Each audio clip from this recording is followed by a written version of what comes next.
visions through my dreams, seeing myself swimming in the universe. My ancestors gave me gifts to read cards, predict and heal. My name is Daphne, but spirit calls me Babylon. Angels communicate through numbers. Intuition is so deep. The gift I fully embrace within.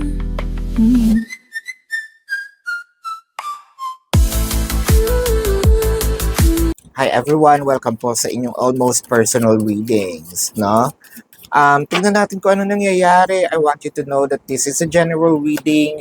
Pwede namang mag-resonate kayo sa buong reading na ito. Pwede rin namang konti lang, no? Take what's only yours.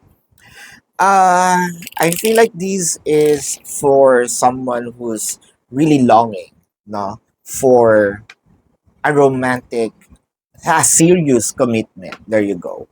Pwedeng single, itong taong ito. Pwedeng nasa relationship na crossing their fingers na sana ito na yung taong para sa akin. No? Sana ito na yung soulmate ko. Sana ito na yung taong destined para sa akin.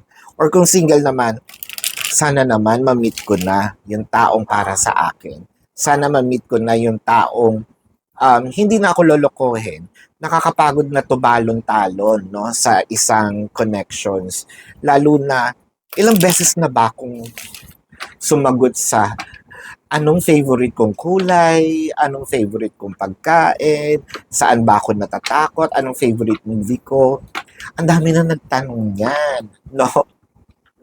Ang dami na nagtanong sa akin, sinagot ko naman, ulit-ulit. Pwede bang,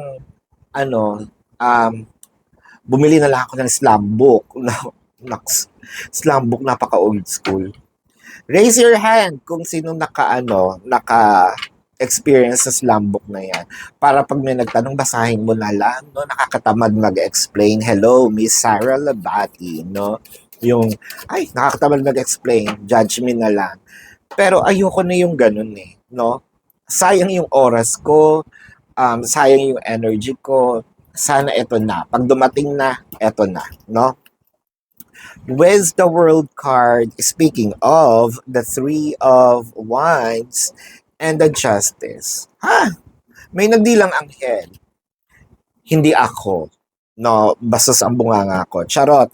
Ikaw, nagdilang anghel ka kasi ito yung wini-wish mo. The World card. It may not going to happen this year, no? Wag naman para kasing delayed, no? Ang regalo sa iyo. Pwedeng ito'y mangyari early next year.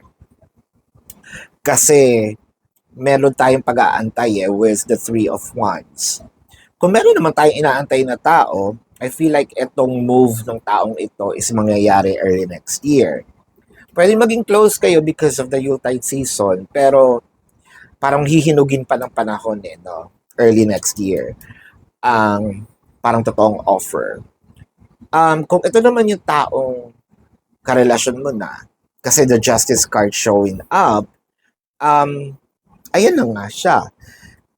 Let's say, Justice kasi, pwedeng, wala naman kasing perfect na tao, pwedeng naaano ka rin nito,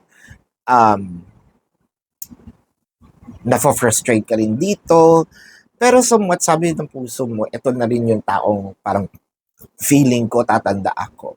No. Hindi tatanda sa konsumisyon. Tatanda ako kasama siya. There you go. Magkaiba yon. Huwag nating i-manifest yon. For those who are in a current relationship right now, I feel like the relationship is going to be will be in a different perspective, in a positive perspective, no? Into another level of commitment. Jumping into another level of commitment. Kung meron ka mga wish, dito sa current mo, it is going to happen early next year. Kung ikaw ay nasa mutual understanding situationship, ang jumping off nito is magkakaroon na kayo ng commitment. Magiging committed ka na kay person.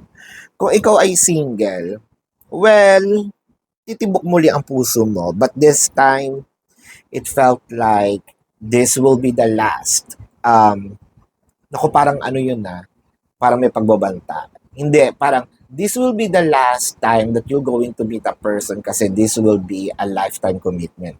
Ayan, gusto mo yan? This is your reading. Let's check your zodiac sign. And ang zodiac sign ng person na ito. This can be their sun sign or a placement in their chart. I'm seeing Aquarius, Leo, Scorpio. I am seeing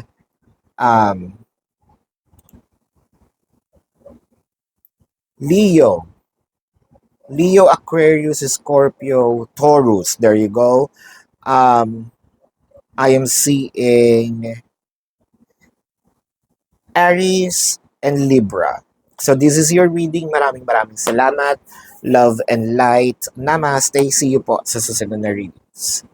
Goodbye.